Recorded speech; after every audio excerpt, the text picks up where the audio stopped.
Тилиң менен жүгүрбө, билимиң менен жүгүр демекчи, урматтуу көрөрмандар, бүгүн биздин жаштамаш интеллектуалдык оюнубузга мына ушул эки команда жүгүрүп келип отурат. Бүгүн биз оюнду мына ушул эки команда менен баштайбыз. Арыбаңыздар.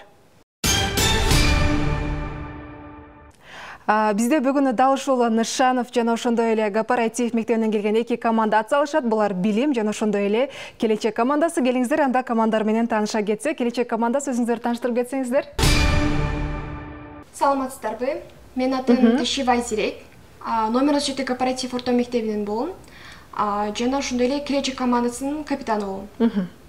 Саламатсыздарбы? Менин атым Токтосунова Илита. Мен номер 37 Гапар IT орто мектебинен келдим, жана топтун келечек тобунун катышуучусу. Саламатсыздарбы? Менин атым Кутубаев Бектурсун. 37 Гапар IT мектебинен келдим, топ катышуучусу. Саламатсыздарбы? Менин атым Абутов Арет. Номер 37 Гапар IT мектебинен келдим, келечек тобунун катышуучусу. Азаматсыздар, билим командасы. Билим гана адамды бийик жана эркин кылат. Топ башчысы Салганов Таватило. Топ мүчөсү Толубаева Бегимай. Топ мүчөсү Алимжанова Кундуз. Топ мүчөсү Эгембердиев Байыл. Азаматсыздар, демек урматтуу командалар, биздин жаштамаш интеллектуалдык оюнубузга кош келдиңиздер. Бизде албетте жаштамаш оюнубуз жалпы 4 турдан турат. Биринчи тур логикалык интеллектуалдык суроолор. Бул суроолорго сиздер алдыңыздарда турган жооп баракчаларга 1 мүнөт ичинде туура жоопту жазып, биздин эсепчиге тапшырып бересиздер. Демек суроолор оңой жана логикалык болуп саналат. Барыңыздарга түшүнүктүүбү? Анда оюнду баштадык. Биринчи суроо. Япондор аны алгач офистер үчүн мебель деп кабыл кылышкан. Япондор бул нерсени үй үчүн деп эсептебеген, ал кандай буюм? Убакыт кетти. Жооп баракчага жазабыз. Сиздерге 1 мүнөт убакыт. Япондор аны алгач офистер үчүн мебель, эмерек деп кабыл алышкан. Бирок япондор бул нерсени үй үчүн деп эсептебеген, ал кандай буюм болушу мүмкүн? Логикалык суроо, демек жооп жазабыз. Султан, время койдуң,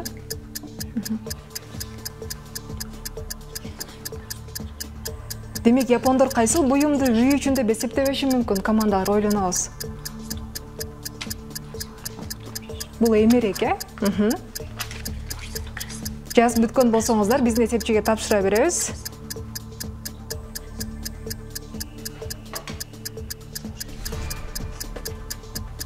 Азаматсыздар, келечек командасы. Демек эки команда тең убакыттан мурда өз жоопторун тапшырышты. Келиңиздер, биз келечек командасынан сурап көрөлүчү. Эмне деп жооп жаздыңыздар? Биздин оюбуз боюнча япондор ошол офистерде столдорду көп колдонушат.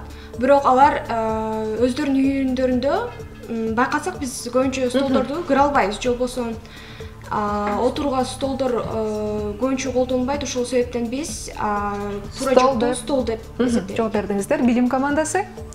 Биз болсо сейф деп ответ бердик. Сейф. Келиңиздер, анда туура жоопту көрөлүчү. Бул стол болчу. Азаматсыздар, келечек командасы. Япондор демек үйдө жерге олтурушат. Экинчи суроо. Венгерлерде 2 нокот, поляктарда 2 даана тыйын. Ал эми албандарда 2 бүркүт, гректерде болсо 2 тамчы зайтун майы.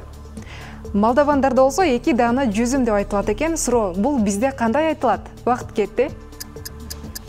Демек, венгерлерде 2 нокот, поляктарда болсо 2 даана тыйын, ал эми албандарда 2 бүркүт, гректерде болсо 2 тамчы зайтун майы. Молдавандарда 2 даана жүзүм. Бул нерсе бизде кандай аталат?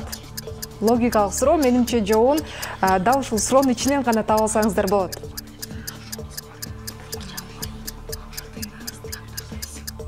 Бул эмне болушу мүмкүн? Бизде кандай аталат?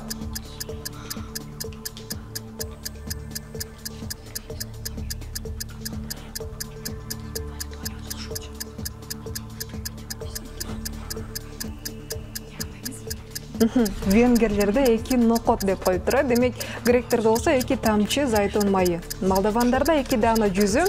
Ал эми бизде кандай? Убакыт аз калды, командалар, шашылабыз.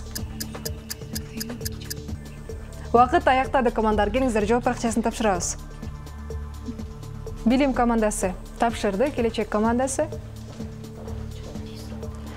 Азаматсыздар, келиңиздер, билим командасынан сурап көрөлүчү, эмне деп жооп бердиңиздер? Биз муну Кыргызстан байрагы деп жооп бердик. Анткени Албаниянын флагында бүркүттүн сүрөтү бар. Карайко. Ошол Кыргызстандын түндүгү биздин байрак желек деп жооп бердиңиздер. Келечек командасы? Биздин оюбуз боюнча ошол венгрлерде эки нокут жана ошол поляктарда эки дана тыйын болсо, бизде ошол тыйындын эки жагында ошол бүркүттүн сүрөтү көрсөтүлгөн. Ал эми ошол экинчи тарабында, тыйындын экинчи тарабында ошол өзүнүн көөрүнүн сүрөтү чагылдырылган десем болот. Демек сиздер тыйын деп жооп бердиңиздер.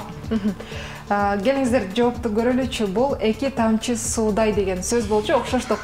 Бул жакта карасаңыздар, мисалы венгрлерде эки нокот, бул венгер, поляк, грек деген бул жөн гана ак сутуу болчу. Бул баары окшош нерселер, нокот сөз түрдө окшош болот, эки тамчы зайтун майы да окшош болот. Бул бизден ошол эки тамчы суудай деп окшошторду айтып коебуз, эгиздерди. Демек, үчүнчү суроого өтөбүз. Бүткүл дүйнөлүк медициналык уюмунун кесиптик оорулар бөлүмүнүн маалыматына таянсак, мектеп мугалимдери арасында полиоз оорусу көп учурайт экен. Бул оору кооптуу дагы эмес, жугуштуу дагы эмес. Суроо, бул кандай оору болушу мүмкүн? Убакыт кетти. Бүткүл дүйнөлүк медициналык уюмунун кесиптик оорулар бөлүмүнүн маалыматына таянсак, мектеп мугалимдери арасында полиоз оорусу көп учурайт. Бул оору кооптуу дагы эмес, жугуштуу дагы эмес. Бул кандай оору болушу мүмкүн?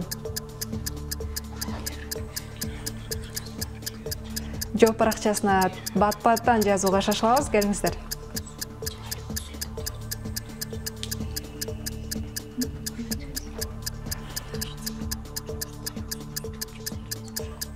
Демек, мугалимдер арасында полиоз оорусу көп учурайт экен. Бул оору кооптуу дагы эмес, жугуштуу дагы эмес. Келечек командасы өз жообун тапшырды. Билим командасы. Азаматсыздар, келиңиздер, келечек эмне деп жооп бердиңиздер? Бул суроо абдан кызыктуу экен. Жана көбүнчө мугалимдер ошол окуучулар үчүн көп убактысын өткөрүшөт деп айта алам. Жана ошондой эле мектепте көп убакыт өткөзүп, анан балдарга ошол билим берүү натыйжасында көбүнчө алар ошол нерв тарабынан чарчоосу көп болот. Ошол себептен биз нерв оорусу деп жооп бердиңиздер. Билим командасы, сиздерчи? Чач агаруу деп. Чач агаруу. Демек, мугалимдердин арасында бул кеңири тараган оору чач агаруу оорусу деп жооп бердиңиздер. Келиңиздер, туура жоопту көрөлүчү. Бул чач агаруу оорусу болчу. Азаматсыздар, билим командасы. Келиңиздер, 4-чү суроо.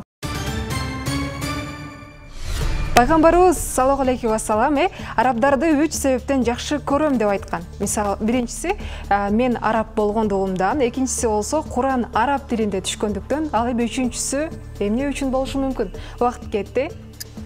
Жооп баракчага жазабыз. Пайгамбарыбыз арабдарды 3 себептен жакшы көрөм деп айткан экен. Биринчиси мен араб болгондугумдан, экинчиси болсо Куран араб тилинде түшкөндүктөн, ал эми үчүнчүсү кандай болушу мүмкүн?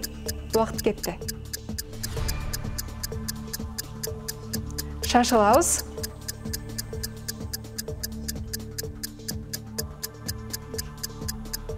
Демек, биринчиси мен араб болгондугумдан, экинчиси болсо Куран араб тилинде түшкөндүктөн, ал эми үчүнчүсү кандай болушу мүмкүн? Азаматсыздар, билим командасы жооп баракчасын тапшырды. Келечек командасы. Азаматсыздар, келиңиздер, билим командасынан сурап көрөлүчү, эмне деп жооп бердиңиздер?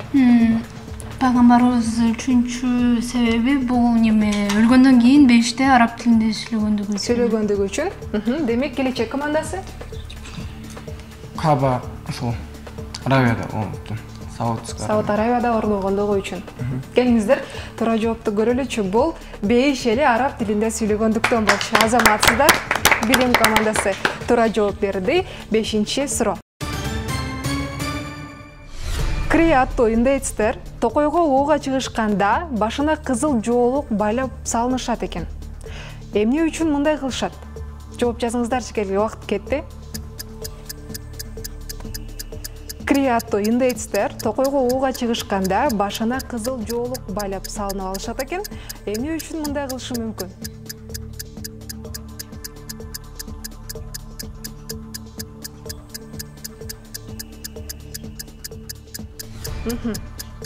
Демек, кызыл жоолук салынышат, эмне үчүн мындай кылыштар мүмкүн? Ууга чыккан учурда. Билим командасы өз жообун тапшырды, келечек командасы.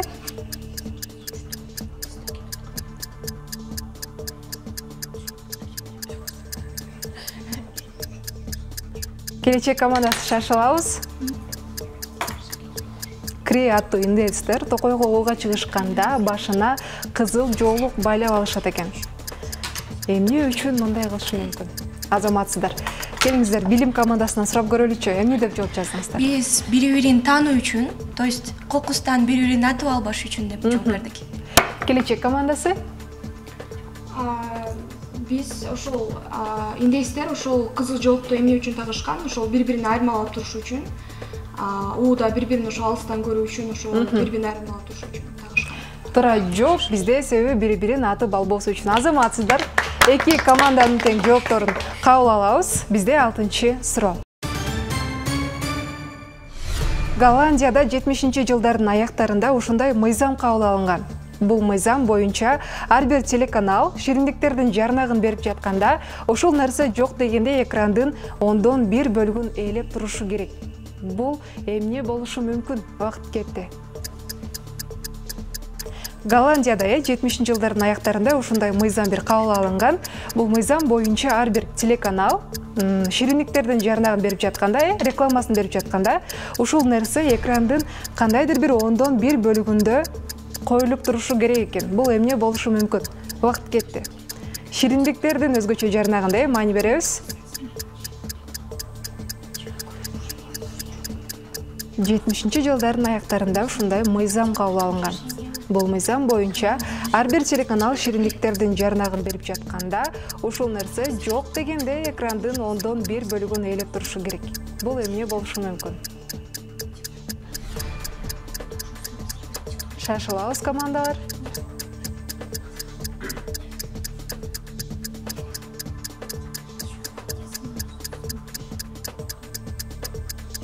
Демек, шириндиктердин жарнагында өзгөчө эмне болушу мүмкүн? Келечек командасы жооп барачасын тапшырды. Бизде убакыт аяктады. Билим командасы шашылабыз. Азаматсыздар, келечек командасы эмне деп жооп жаздыңыздар? Бул шириндиктердин жакшылап көрүнүп турушун, экранга чыкканда. Жакшылап көрүнүп турушун. Себеби рекламада продукттун өзү жакшылап көрүнүш үчүн рекламада ошол продукт. Демек, 1/10 бөлүгүндө дагы кайрадан шириндик көрсөтүлүп турушу керек, Билим командасы сиздерчи? Биз саат деп жооп бердик, себеби ар бир телевизордо чекесинде бир бөлүгүндө саат көрүнүп турат. Бирок шириндиктердин жарнагында өзгөчө саат коюш керекпи? Келиңиздер туура жоопту көрөлүчү. Бул тиш щеткасы болчу, себеби шириндиктер тишти өлтүргөндүктөн эскертүү максатында шириндиктерге канчалык көп реклама берсе дагы сөзсүз түрдө тишиңиздерди этият кылыңыздар деген экен. 7-суроо. Кытайда бул фразаны көп айтышат. Бул жен до ди шао. До деген сөз бизде көп дегенди, ал эми шао деген сөз аз дегенди билдирет. Бул фразанын толук мааниси кандай? Жазып бериңиздер, урматтуу командалар, убакыт кетти. Демек, Кытайда бул фразаны көп айтышат. Жен до ди шао. До деген бул сөз көп дегенди билдирет, ал эми шао деген сөз аз дегенди билдирет. Бул фразанын толук мааниси кандай болушу мүмкүн? Сиздерге уже которулуп айтылып атат, сөздөр. Демек, бул фраза Кытайда кандай айтылышы мүмкүн толугу менен?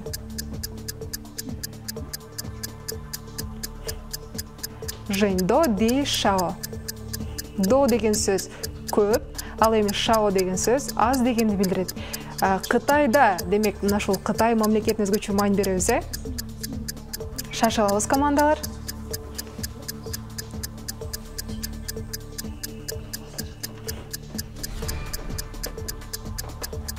Демек, жен до ди шао бул кандай фраза болушу мүмкүн?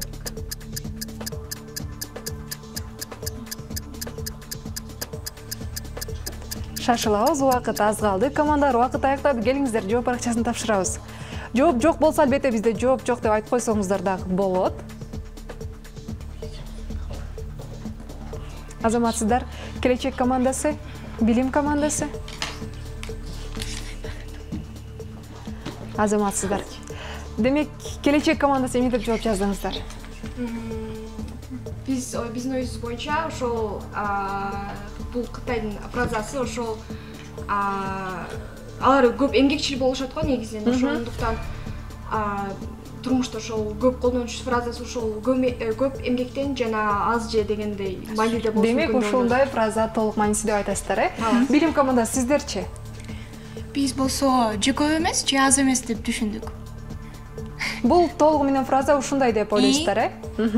Келиңиздер, анда туура жоопту көрөлүчү. Бул адам көп, жер аз деген мааниси. Кытайда жери кичинекей, элдери болсо толтура, э? Демек, Кытай деген сөзгө маани бергениңиздерде жооп келип чыкмак. Бизде 8-суроо. Бул предметти Улуу Британиянын ооруканаларында дарыгерлер жана медайымдарга жумуш учурунда пайдаланууга тыюу салышкан. Себеби дал ушул предмет дезинфекция учурунда тазаланбастан калып кетүүсү жана белгилүү бир убакыттан кийин көйгөйлөрдү жаратуусу мүмкүн. Суроо, ал предмет эмне болушу мүмкүн? Убакыт кетти. Демек, Улуу Британиянын ооруканаларында дарыгерлер жана медайымдарга жумуш учурунда пайдаланууга тыюу салынган предмет экен, э? Келиңиздер.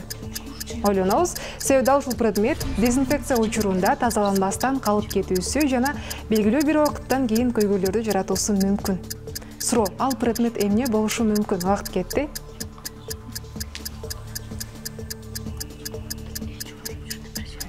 Жооп баракчасына жазабыз дагы, шашылабыз командалар. Бул предметти Улуу Британиянын ооруканаларында дарыгерлер жана медайымдарга өзгөчө, э? Жумуш учурунда пайдаланууга тыюу салышкан. Себеби дал ушул предмет дезинфекция учурунда тазаланбастан калып кетүүсү жана белгилүү бир убакыттан кийин көйгөйлөрдү жаратуусу мүмкүн эле. Суроо, ал предмет эмне болушу мүмкүн? Шашылабыз командалар.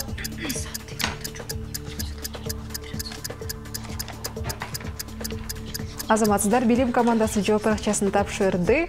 Келечек командасы. Убакыт аяктады, болуңуздар.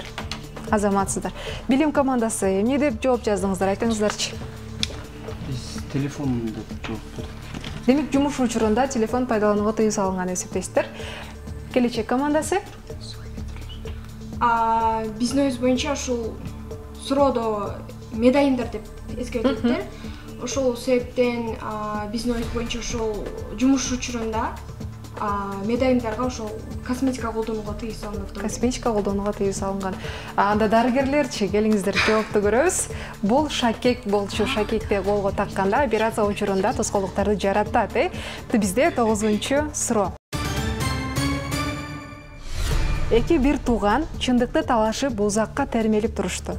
Маселе чечилгенден кийин экөө тең токтоп калышты. Суроо, сөз эмне жөнүндө болуп жатат? Убакыт кетти, логикалык суроо. Жооп жазабыз. Эки бир тууган чындыкты талашып, узакка термелип турушту. Маселе чечилгенден кийин экөө тең токтоп калышты. Суроо, сөз эмне жөнүндө болуп жатат? Логикалык суроого жооп беребиз. Эки бир тууган, чындыкты талашып узакка термелип турушту дейт. Маселе чечилгенден кийин экөө тең токтоп калышты. Суроо, сөз эмне жөнүндө болуп жатат? Шашылабыз командалар. Азаматсыздар, келечек командасы жооп баракчасын тапшырды. Билим командасы. Азаматсыздар. Демек, келечек командасынан жооп угуп көрөлүчү. Эмне деп жооп жаздыңыздар? Биз сааттын жебеси деп жооп бердик. Себеп дегенде ошол сааттын жебелери бир убакытка келгенде алар бири-бири менен биригишет. Жана ошол бир убакытты көрсөтөт. Ушул натыйжасында биз сааттын жебеси деп тандап алдык. Саат, мүнөт, секунд жебелери демек бир убакытка чогулат деп ойлойсуздар. Келечек билим командасы. Биз дагы саат деп жооп бердик. Саат деп жооп бердиңиздер. Саат чындыкты талашабы? Келиңиздер, анда убакыт жоопту көрөлүчү бул тараза болчу. Эки бир тууган чындыкта талашып узакка термелип турушту. Демек, эки жакка салынгандан кийин токтоп калышат. Бизде биринчи турдун акыркы суроосуна көңүл бурабыз, келиңиздер. Эгер ал нерсеге сыртынан сокку тийсе, анын жашоосу токтойт. Ошол эле учурда ичинен сокку тийсе, анда жашоосу уланат. Суроо сөз эмне жөнүндө болуп жатат? Убакыт кетти. Эгер ал нерсеге сыртынан сокку тийсе, анын жашоосу токтойт. Ошол эле учурда ичинен сокку тийсе, анда жашоосу уланат. Суроо сөз эмне жөнүндө болуп жатат? Логикалык суроо, ойлонобуз.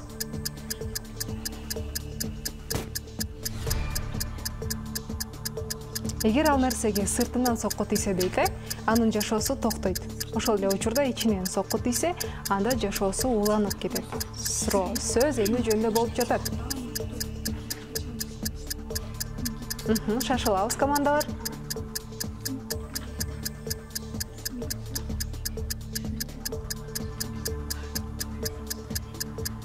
Азаматсыздар, билим командасы жооп акчасын тапшырды, келечек командасы дагы тапшырды. Азаматсыздар, келиңиздер, билим командасынан жооп угуп көрөлүчү. Биз жүрөк деп ойлойбуз. Сырттан тегенде сразу адам жашоосу токтойт, а ичинен жүрөк өзү менен өзү согуу. Анда келечек командасы? Биз бул өсүмдүктүн түбөлдүгү деп жооп бердик. Эмнеге дегенде бул өсүмдүктүн түбөлдүгүнө сырттан бир таасир тийгенде, мисалы үчүн, жагымсыз шарт болгондо ал өсүмдүктүн түбөлдүгү мындай жок болот да, жашоосу токтойт. Ал эми эгерде жагымдуу шарт болсо, анда анын ичинде жаңы түбөлдүк башталып, анын жашоосу кайра уланат десек болот. Келиңиздер, анда жоопту көрөлүчү. Бул жумуртка болчу. Жумуртканын сыртынан сокку тийсе, ал сынып болбой калышы мүмкүн. Ал эми ичинен сокку тийсе, бул кайрадан ал төрөлүп, жашоосу уланат. Азаматсыздар, бизде биринчи тур жыйынтыкталды. Анда эмесе, эсеп чыкканга чейин командалардын ойлорун угуп көрөлүчү. Келечек командасы кайсыл суроо сиздерге кызык болду? Кайсыл суроо татаал болду? Бизге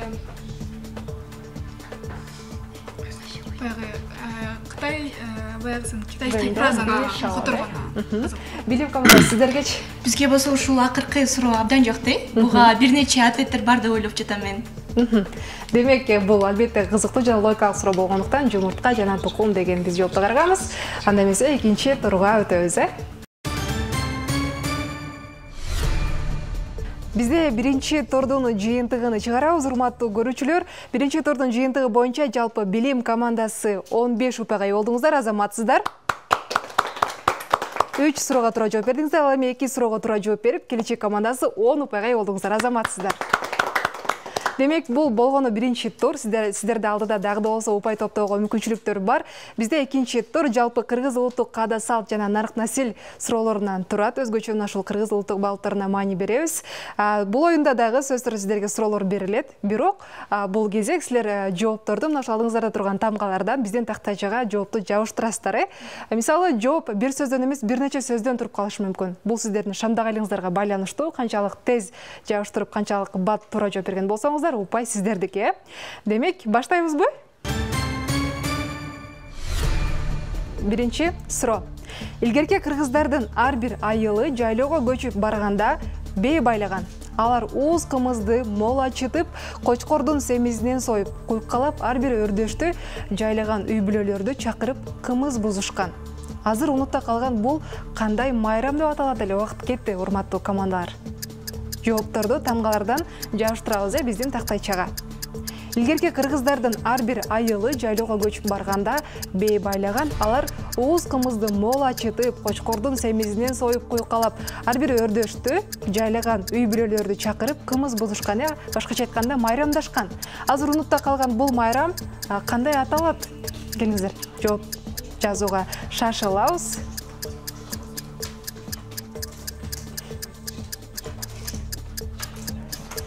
Демек, азыр унутта калган бул майрам кандай аталышы мүмкүн? Илгерки кыргыздардын ар бир айылы жайлоого көчүп барганда, жайлоо майрамы деп койсок дагы болот. Бул кандай аталат? Алар ууз кымызды мол ачытып, кочкордун семизинен союп дейт, куйкалап ар бир өрдөштү жайлаган үй бүлөлөрдү чакырып, кымыз бузушкан экен. Демек, убакыт урматтуу командалар. Убакыт аяктады урматтуу командалар, бүттүңүздөрбү? Демек, досканы камера жака бурабыз, көрсөтөбүз камерага. Азаматсыздар. Келечек командасы эмне деп жооп жаздыңыздар? Биздин жообубуз жайлоо көчү. Жайлоо көчү деп жооп бердиңиздер. Билим командасы? Көч майрамы жайлоо деп жооп. Көч майрамы деп жооп бердиңиздер. Демек, көч деген негизи бул көчүү, жол жүрүү дегенди түшүндүрөт. Бирок бул жерде илгерки кыргыздардын ар бир айылы жайлоого көчүп баргандан кийин отурукташып, анан майрамдап жатышпайбы? Жоопту көрөлүчү анда. Бул үлүш майрамы деп аталган болчу. Демек, анда экинчи суроого өтөбүз. Бул кыргыз оюндарынын бири хандын тагы же хандын сарайы дегенди түшүндүрөт. Согуштун планын үйрөткөн бул кайсы оюн? Шашылабыз кыргыз улуттук оюндарынан, Жооп жазууга шашылабыз командалар. Муну барыңыздар уккансыздар албетте. Бул кыргыз оюндарынын бири хандын тагы же хандын сарайы дегенди түшүндүрөт. Согуштун планын үйрөткөн бул кайсы оюн? Шашылабыз командалар. Бул оюнду барыңыздар уккансыздар албетте.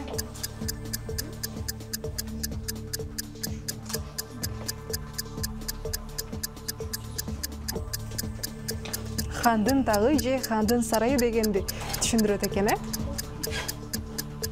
Согуштун планын үйрөткөн оюн деп койсок дагы болот. Бул кайсы оюн болушу мүмкүн?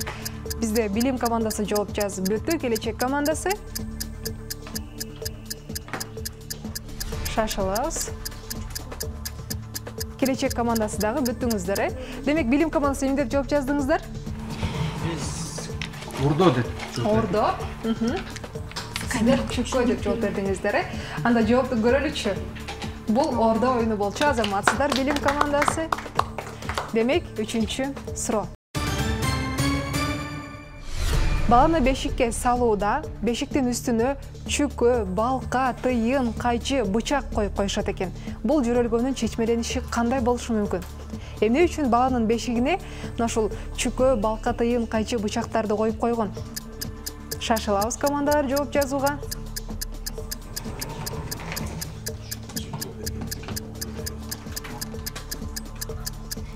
Демек, жооп бир канча сөздөн турушу мүмкүн, Канчалык бат жана өзүңүздөр так туура жазган болсоңуздар упайсыздарда. Баланы бешикке салууда бешиктин үстүнө чүкө, балка, тыйын, кайчы, бычактардан бери коюшат экен. Бул жөрөлгөнүн чечмелениши кандай? Кыргыздар эмне максатта мынтип коюшу мүмкүн?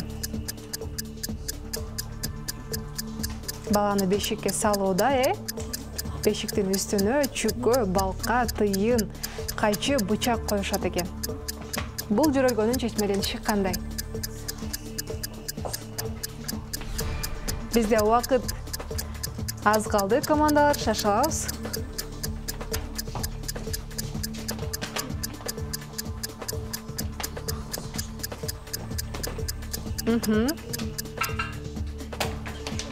Убакыт аяктады, командалар, аяктадыңыздарбы? Демек, көрсөтөбүз.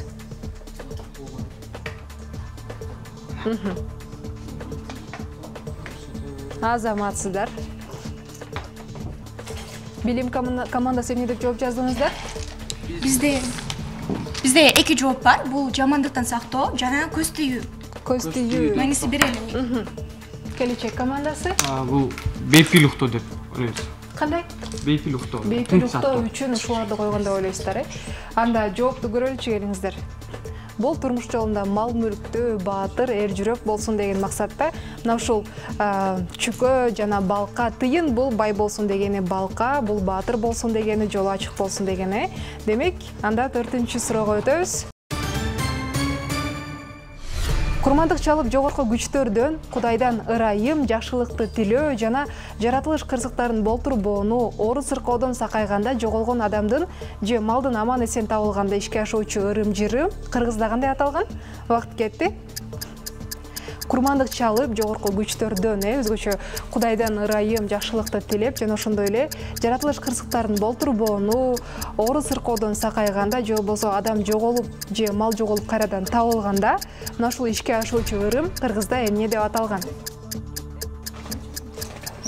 Шашылабыз.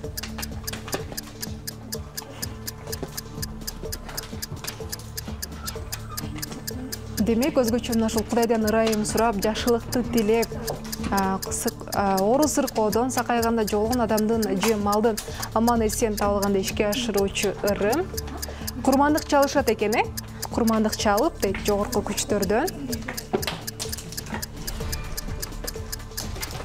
Ырайым суроо жана жакшылыкты тилөө эмне деп аталышы мүмкүн? Шашылабыз командалар. Убакыт аяктады командалар. Бүттүңүздөрбү? Бүттүңүздөрбү? Келечек командасы, билим командасы. Билим командасы көрсөтөбүз. Эмне деп жооп жаздыңыздар?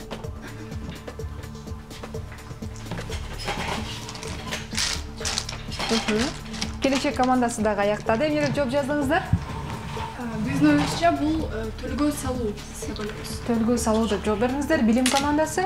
Биз кан чыгаруу деп жооп бердик. Кудай Элге Кудай болот. Эл Кудай. Бирок мына ушул кыргызда өзгөчө кандай аталган?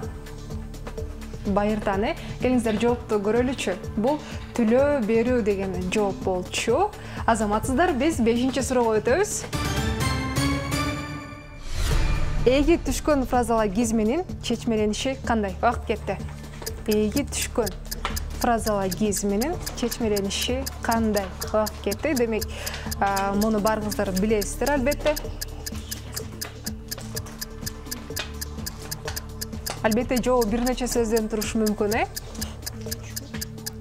Эги түшкөн фразеологизминин чечмелениши. Шашылабыз.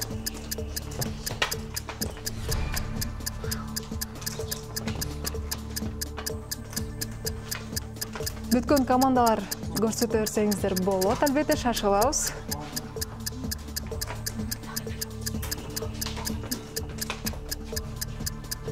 Демек, эги түшкөн дегенде кандай болушу мүмкүн,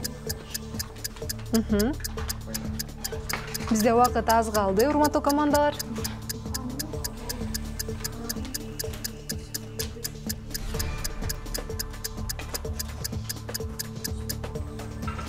Вакыт аяктады, урматтуу командалар. Көрсөтөбүз, келиңиздер. Билим командасы бүттү. Билим командасы эмне деп жооп жаздыңыздар? Биз болсо ооз ачылып калуу же болбосо таң калуу деп жооп бердик. Таң калуу деп жооп бердиңиздер. Келечек командасы? Эмне деп жооп жаздыңыздар? Сиздер дагы таң калуу деп жооп бердиңиздер. Эги түшкөн деген. Демек, жоопту көрөлүчү. Бул абдан карыган, карылыгы жеткен, эги түшкөн менен карыянын акылы али даана баскан турганытың деген фразеологизм болчу. Анда 6-суроо. Суук түшкөндө, башкача айтканда, эт аш жакшы сакталган чакта, кой жону, уй кому, жылкы жалы төө өркөчү менен турганда, ушул нерсе башталган. Мында малдарды алып келип, үй ээси бата алып, эл чогулуп, мал союшкан. Бул кыргыз салтынын аталышы кандай? Вакыт кетти. Демек, мына ушул эт аш бышкан чакта, кой жону, уй кому, жылкы жалы менен баары ордунда турган мезгилде малдарды алып келип, үй ээси бата алып, эл чогулуп, мал союшкан. Бул кыргыз салтынын аталышы кандай? Демек, бүт мына ошол айылдагы элдердин баары чогулуп союшкан, Шашылабыз. Бул кыргызда кандай аталган? Бизде алдыда дагы 2-турдун 4 суроосу бар. Шашылабыз, командалар. Демек, суук түшкөндө, башкача айтканда, эт аш жакшы сакталган чакта, кой жону, уй кому, жылкы жалы төө өркөчү менен турганда, да ушул нерсе башталган экен. Мында малдарды алып келип, үй ээси бата алып, эл чогулуп, мал союшкан. Бул кыргыз салтынын аталышы кандай? Келечек командасы бүттүңүздөрбү? Демек, вакыт аяктады, командалар. Эмне деп жооп жаздыңыздар? Бизде жооп жок. Келечек командасында жооп жок. Билим командасы? Бизде да жооп жок. Билим командасында дагы жооп жок. Анда жоопту сиздерге мен көрсөтөйүн, келиңиздер. Бул согум союу салты болчу. Албетте, бул кыргыздын байыркы мына ушул салт саналарынын бири. Демек, 7-суроого өтөбүз. Көңүл бурабыз. Кыргызда 7 күндүн өзгөчө символикалык маанилери бар. Мисалы, 7 бир тууган деген түшүнүк бул бир жумада 7 күн бар дегенди түшүндүрөт. Ал эми 7 ууру бул 7 максы 7 дүйнөңдү таратат деген сөз бар. Ал эми 7 дос бул 7 өлчөп бир кес дегенди түшүндүрөт. Ал эми сиздер мага 7 муун дегенде эмнени түшүнөбүз? Жооп жазыңыздарчы.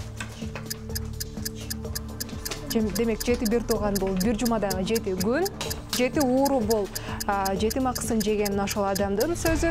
Ал эми 7 дос бул 7 өлчөп бир кес деген биздеги макал. Ал эми сиздер мага 7 муун дегенди түшүндүрүп бериңиздерчи. Шашылабыз. Демек, командалар.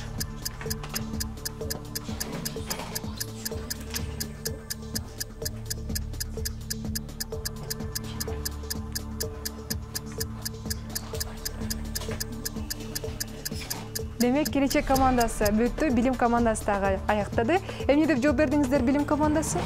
Биз 7 ата деп жооп бердик. Албетте, келечек командасы дагы 7 ата деп жооп берди. Демек, туура жооп бул 7 атаңды биле жүр дегенди түшүндүрөт. Азаматсыздар. Бизде 8-чи суроо. Түн жарымынан оп, жылдыз суюла баштаган кез кыргызда кандай айтылган? Оңой суроо, келиңиздер жооп жазабыз. Түн жарымынан оп, жылдыз суюла баштаган кез кыргызда кандай айтылган? Вакыт кетти.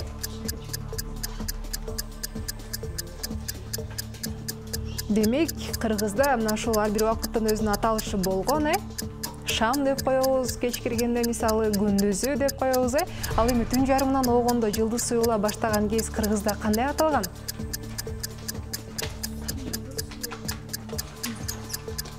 Шашылабыз, командалар. Келечек командасы жооп жазып бүттү, билим командасы.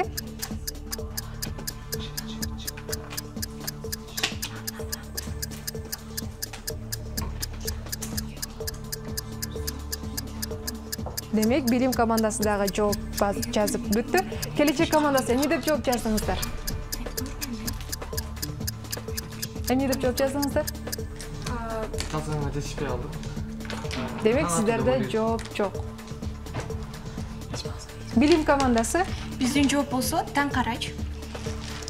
Таң карач деп жооп бердиңиздер. Бул сөздү каяктан жаздыңыздар? Кандай билдиңиздер? Мен ата-энемден көп окудум. Таң карач деген сөздү, Каяталарынан. Анда жоопту көрөлүчү. Бул сопу садык деген сөз болчу. Мына ошол эртең мененкиге жакында түн жарымдан оп, саат 3-4 болгон мезгилде сопу садык чалып, алыскы тоонун башы агара баштады деген бизде кыргыз сөздүгүндө бар. Демек, 9-чу суроо.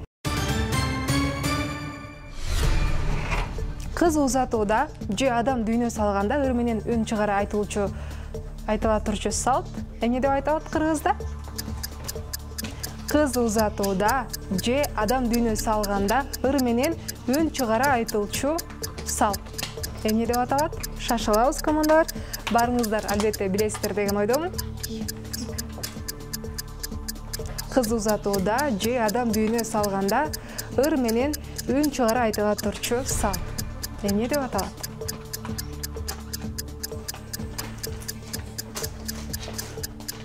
Вакыт кетти. Шашылабыз, командалар.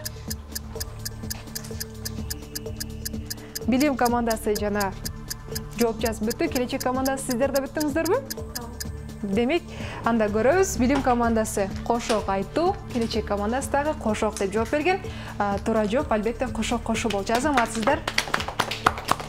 Демек, бизде биринчи турдун акыркы суроосу. Экинчи турдун акыркы суроосу. Эгилген эгин бышып, ага орок салынаарда, кызыл кырманды сузаарда, кырман үстүндө жандыкты муздоо, байыркы баба дыйкан ырымы эмне деп аталат? Жооп жазабыз, келиңиздер.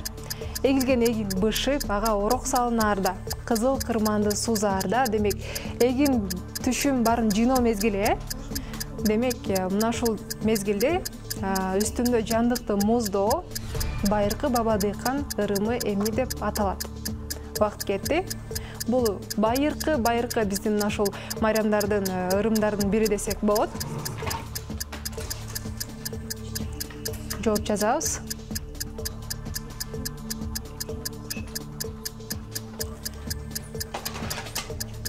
Демек, эгилген эгин бышып, ага орок салынарда. Бизден бардык ошол түшүм жыйноо мезгилинде мал жандыкты муздап, ошонун мен сиздерге жардам катары айта кетейин. Ошол берекелүү болсун деген ойдо жандыкты муздашкан. Жана бул байыркы баба дыйкан ырымы болуп эсептелинет. Эмне деп аталган? Бизде убакыт аяктады, урматтуу командалар. Билим командасы. Жооп барбы? Эмне деп жаздыңыздар? Келечек командасы сиздер? Келечек командасында жооп жок, билим командасы жыт чыгаруу деп жооп берген. Келиңиздер, туура жоопту көрөлүчү. Бул чечкор майрамы болчу, урматтуу командар. Бул байыртан биз азыр бизде эмгек майрамы деп коебуз, түшүм. Демек, экинчи тур жыйынтыкталды, эмесе эсепке кезек беребиз. Демек, бизде экинчи турдун жыйынтыгы боюнча жалпы 2 суроого туура жооп берип, бизде келечек командасы 10 упайга болдуңуздар. Ал эми биринчи турду менен кошкондо жалпы сиздерде 20 упай, азаматсыздар. Ал эми экинчи турда 3 суроого туура жооп берип, жалпы 15 упай, биринчи тур менен кошкондо билим командасы жалпы 30 упайга ээ болду. Азаматсыздар.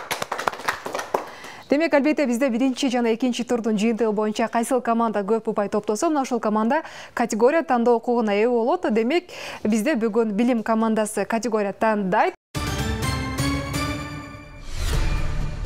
Кайсыл категорияны тандайсыздар? Мекеним Кыргызстан. Мекеним Кыргызстан категориясы. Демек, мен шарттарды түшүндүрө кетейин. Мекеним Кыргызстан категориясына Кыргызстанга тиешелүү болгон бардык суроолор бар. Жана 1 мүнөт ичинде мен командага суроо берем, сиздер катар-катары менен жооп бересиздер. Болушунча бат жооп берүүгө аракет кылабыз. Анда баштадык. Илек-илек кушунун атынан коюлуп калган Кыргызстандагы айтылуу жер. Бул кайсыл жер? Кинг. Лейлек. Эң узун аталыштагы облус кайсыл облус? Жалал Абад. Азаматсыз. Борбор калыбыз Бишкек Фрунзе аталышынан мурда кандай аталган? Бишкек. Азаматсыз. Бир боз үйгө канча ук керектелет? 40. Азаматсыз. Сүйүү тууралуу жазылган эң мыкты чыгарма деп Луи Арагон кайсыл чыгарманы атаган? Кинг. Жамиля чыгармасын. Эң биринчи кыргыз тилинде чыккан гезиттин аталышы? Эркин. Эркин тоо. Курман жандатка фильминин режиссеру ким? Садык Шырнияз. Азаматсыз. Кыргыз Республикасынын конституциясы күнү качан белгиленет? 5-майда. Азаматсыз. ЮНЕСКОнун дүйнөлүк мурастар тизмесине киргизилген ажайып жер? Сайматов. Азаматсыз. Кыргызстандын түштүк аймагынын эндемиги бул? Сомото. Айгүл гүлү. Өлкөбүздөгү эң ири 3 көлдөр кайсылар? Нарын. Ысык көл, Соңкөл жана Чатыр көл болчу. Республикабыздын эң ири дарыясы? Нарын. Азаматсыз. Кыргызстандагы бизде убакыт аяктады, азаматсыздар. Демек, бизде кийинки категория тандоо мүмкүнчүлүгү келечек командасында. Кайсыл категорияны тандайсыздар? Кыргыз залкарлары. Кыргыз залкарлары категориясы. Батырларча дзотко төшүн тоскон кыргыз жоокери? Чолпонбай. Азаматсыз. Эң сонун аңгемелердин катарына кирген Байчечек аңгемесинин автору ким? Мурза Гапаров. Өз баласын коркпостон суга салып киного тарткан актер ким эле? Болот Шамшиев. Таң алдында романынын автору? Алуу Токомбаев. Тыныбек Манасчыдан тарбия алган залкар Манасчы? Сагынбай Орозбаков. Кыргыз Республикасынын гимнин Шабданбек Кулуев менен кошо ким жазган? Шабданбек Кулуев менен Жалил Садыков. Жалил Садыков. Азаматсыз. Сахнага 13 жашында чыккан чебер актриса? Бакен Кыдыкеева. 5 жашында алгачкы сыйлыгын алган жазуучу? Чыңгыз Айтматов. Тынай уругунан чыккан манап коомдук ишмер Жантай уулу? Шабдан Батыр. Алымбек Датканын атасынын аты? Убакыт аяктады, азаматсыздар. Демек, бизде кайрадан категория тандоо укугу билим командасында кайсыл категорияны тандайсыздар? Кыргыз тили категориясы. Кыргыз тили категориясы.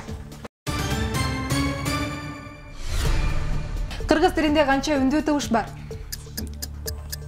14. Укта сөзүнүн уңгусу? Уйку. Фонетика эмне жөнүндөгү илим? Звуктарды, үндөрдү. Тыгыштар, азаматсыз. Сулуу жана сулуу, бүлө жана бүлө сөздөрү амонимдин кайсы түрүнө мисал боло алат? Кинки. Амофон, тилдеги жалпы сөздөрдүн жыйындысы бул? Кинки. Лексика, сөйлөм айтылыш максатына карай кантип бөлүнөт? 2-ге. Жай, суроолуу, буйрук жана илектүү. Кыялдануу деген сөздө канча тамга бар? Канча тыбыш бар? Канча тамга, канча тыбыш бар? Кыялдануу. 9 тамга, 9 тыбыш. Сүйлөмдүн баш мүчөлөрүнө кайсылар кирет? Баяндооч менен. Жана баяндооч, азаматсыз. Кыргыз тилинде канча үнсүз тыбыш бар? 22. 25. Эл, калк, журт, калайык деген сөздөр кандай сөздөрдүн тобуна кирет? Көптүктү билдирген. Синоним. Куурдак сөзүнүн уңгусу? Кур. Куру, азаматсыз. Жамдама санатоочтор канчага чейин болот? 7 болчу, азаматсыздар. Демек, бизде кыргыз тили категориясы аяктады. Ал эми биздин келечек командасына макал лакаптар категориясы калды. Демек, макал лакаптарда мен жарымын айтам, сиздер жарымын улап кетесиздер, түшүнүктүү? Билинбей туруп адамга бир ооз сөз? Кинки. Оору дарылайт. Билим оошот, ырыс? Кинки. Жуушат. Билбеген уят эмес, билгиси? Кинки. Билгиси келбеген уят. Берип жаман көрүнгөнчө? Бербей коюп жаман көрүнгөн. Азаматсыз. Баштагы болбой, мал болбойт, башчысы болбой? Эл болбойт. Азаматсыз. Атадан алтоо болсо да? Энден бирөө. Ар жалгыздык башта бар. Адамдын көркү бөз, кулактын көркү? Сөкөн. Сөз. Оң колуңдун ачуусу келсе? Оң колуңдун ачуусу келсе, Сол колуң менен бас. Койчунун кызы? Кой? Карайт. Келгенде иш кылат. Ырайына жараша? Ыйманы. Шамал жерди кургатат, жаңгыр жерди жыргатат. Урушкандын оозу жаман, ыйлагандын көз. Азаматсыз. Чечен сөздүн эбин табат, дайым? Кинки. Кептин кемин табат. Азаматсыздар, бизде убакыт аяктады. Демек, 3-чү турдун жыйынтыгы боюнча ушул категориялар туурунда жалпы командаларга ыраазычылык билдиребиз. Келечек командасы дагы билим командасы дагы мыкты оюн көрсөттү. 3-чү турдун жыйынтыгы боюнча келечек командасы жалпы 25 упайга ээ болдуңуздар. 1-чи, 2-чи, 3-чү турдун бардык турдун упайын кошкондо сиздерде жалпы 45 упай. Азаматсыздар. Ал эми билим командасы жалпы 3-чү турда 60 упайга ээ болду. Жалпы 1-чи, 2-чи, 3-чү турдун жыйынтыгы боюнча сиздерде 90 упай. Азаматсыздар. Демек, бизде акыркы тур албетте капитандар таймашы, капитандарды ортого чакырабыз. Демек, урматтуу көрүүчүлөр, бизде мына ушул оюндун жалпы акыркы 4-чү туруна да келдик. 4-чү тур бизде капитандар таймашынан турат. Демек, команданын капитаны мен сизге азыр мына ушул кубиктерден болгон пазлды берем. Мына ушул пазлдарды чогултканча сиз мен берген 15 суроого туура жооп берсеңиз, албетте ар бир суроого 5тен упай берилет. Ал эми пазлды чогултсаңыз, пазлга 5 упай. Сизге мен сүрөтүн көрсөтөм азыр. Ушул боюнча эстеп каласыз да, кайра ушул боюнча чогултабыз, Эстеп калдыңызбы? Баштайбыз. Тамирис ким болгон? Ханыша. Сактардын ханышасы. Баяндоо түрүндөгү ыр менен жазылган чыгармалар эмне деп аталат? Азаматсыз. Акчыны кимдин чыгармасы? Кинки. Байдылда Сарногоевдун. Анхель шакыратмасы кайсы жерде орун алган? Анхель. Кинки. Венесуэлада. Кайсы тилде дүйнөдө эң көп адам сүйлөйт? Кытай. Азаматсыз. Дүйнөдөгү эң бийик курулуш кайсы шаарда жайгашкан? Абу-Даби, Бурдж-Халифа. Азаматсыз. Исхак Разаков кайсы жерде туулган? Баткен. Лейлек. Азаматсыз. Афганистандын борбору? Кабул. Азаматсыз. Семетейдин канча чоросу болгон? 2. Азаматсыз. Бет бактырбоо айткан бул сөздүн фразеологизм чечмелениши? Айтканга көнбөө, моюн сунбоо. Күн системасында канча планета бар? 9. 9. Азаматсыз. Кыргызстандын биринчи ажосу? Акаев. Аскар Акаев. Азаматсыз. Менделеевдин мезгилдик системасында канча элемент бар? 118. Азаматсыз. Кыргыз Республикасынын 5000 сомунда кимдин сүрөтү бар? Саякбай Кыралаев. Сүймөнкул Чокморов болчу. Чыңгыз хандын өзүнүн аты? Тимучин. Азаматсыз. Сизде пазл чогултууга дагы убакыт бар. Демек, туура чогулсаңыз, албетте 5 упайга дагы ээ болосуз.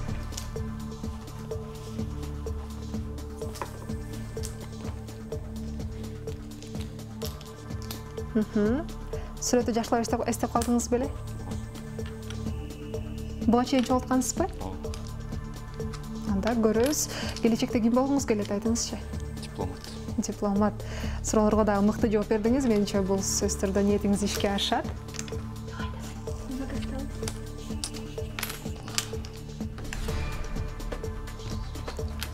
Дипломат болуу үчүн эмнелерге аракет кылып жатасыз азыркы учурда? ОРТ-га даярданып жатасызбы?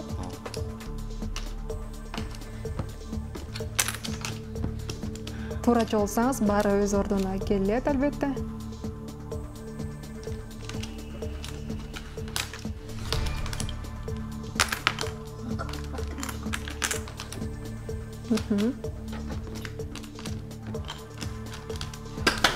Убакыт аяктады.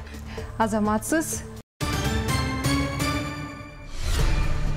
Тилекке каршы биздин капитан команда пазл чогулту, бирок баары орунда болбой калды. Бирок биздин капитан команда мыкты суроолорго баарына эң мыкты жооп берди десек болот. Анда кийинки капитан команданы ортого чакырабыз.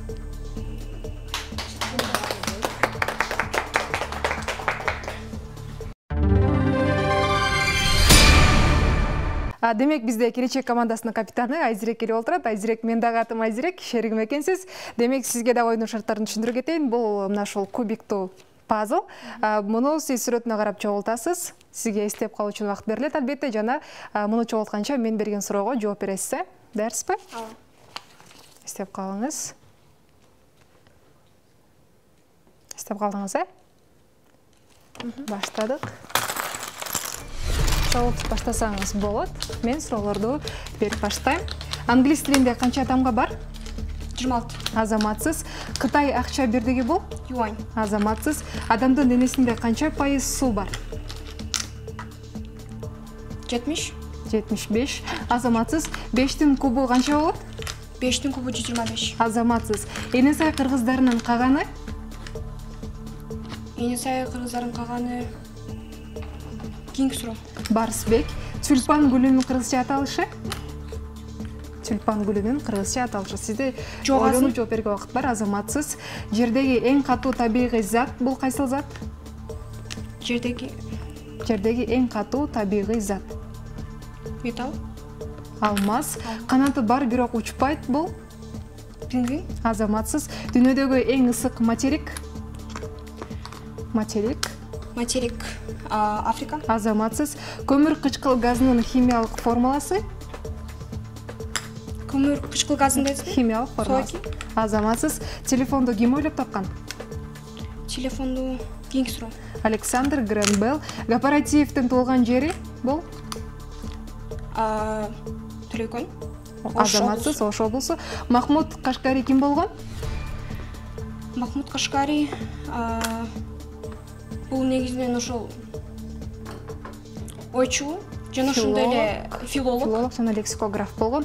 Тоонун куйругу жерге тийгенде фразологизмдин чечмелениши? Төөнүн куйругу жерге тийгенде дедизби? Чечмелениши кандай болуп калат? Төөнүн куйругу жерге тийгенде аласың деп коет го. Убакыт келгенде. Жок, эч качан. 8 жерде 6 бул? 8 жерде 6 48. Азаматсыз. Кыямат романы кимге таандык? Кыямат. Чыгыз айтмадыңыз? Азаматсыз. Суроолорго жооп берип бүттүңүз. Сизде пазл чогултууга дагы убакыт бар.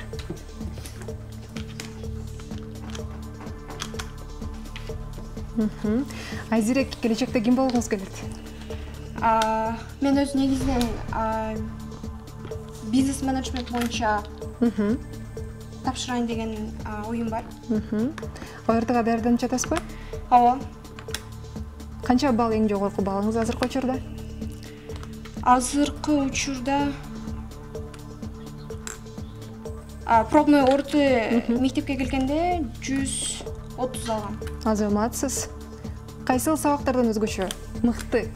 Мен негизинен англис тилди жакшы өздөштүрөм, жана ошондой эле бош убактымда дагы ошол англис тил курстарына көп. Буга чейин да пазл чогулткансызбы? Жок, бул биринчи жолу. Азаматсыз Айзерек. Демек, сиз убакыттын соңунда менимче пазлдын баарын биринчи жолкусунда эле туура койдуңуз десек болот. Азаматсыз. Кол чабуулар. Капитан команда Айзерек пазлды дал сүрөттөгүдөй кылып чогултту десек болот, урматтуу көрүүчүлөр. Барыңыздар көрө алсаңыздар болот. Азаматсыз.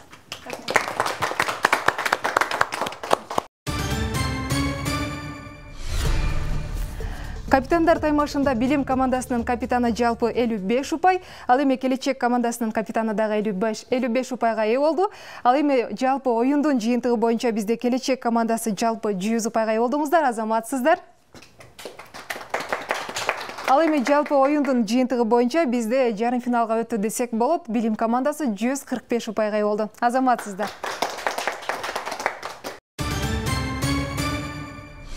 Кандай гана учур болбосун, бизден ушул келген командаларга келечектеги билимин дагы толуктоо максатында бизден Ош Прим телеканалынан атайын даярдалган 4 китептен турган китеп бокс белектерибиз бар. Ошол китептерди окуп, келечекте дагы да болсо билимдүү болуп жүрсөңүздөр деген ниеттебиз.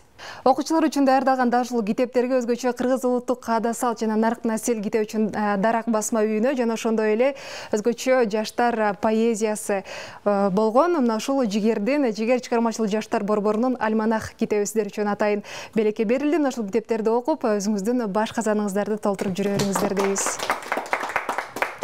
Мына ошентип биздин оюн дагы өз соңуна келип жетти. Кийинки жарым финалга өткөн командаларды кийинки финалда көрүшкөнчө деп калабыз. Кийинки финалды сиздер көрөрмандар дагы өткөрүп жибербеңиздер. Бул бүгүнкү оюн, бүгүнкү таймаш бизге абдан кызыктуу болду жана көңүлдүү болду деп эсептейм. Бизге күтүлбөгөн дагы кызыктуу суроолор келди. Кытай мамлекети жөнүндө боюнча жана ошондой эле дагы башка кызыктуу суроолор болду. Бизде толкундоолор, кээ бир учурларда ошол жаңылыштыктар дагы болду. Бирок биз өзүбүздүн жакшы жактарыбызды көрсөтүүгө аракет кылдык. Бизге бул тайма аябай жакты. Биз суроолорго жооп берүү аркылуу биз өзүбүзгө ар кандай жаңы маалыматтарды алдык. Жана башка командаларга да ийгилик. Ош Прим телебөрүсүнө дагы чоң ыраазычылыгыбызды билдиребиз. Жана өзүбүздүн мугалимдерге жана ата-энелерибизге рахмат айтабыз. Салам жетебиз.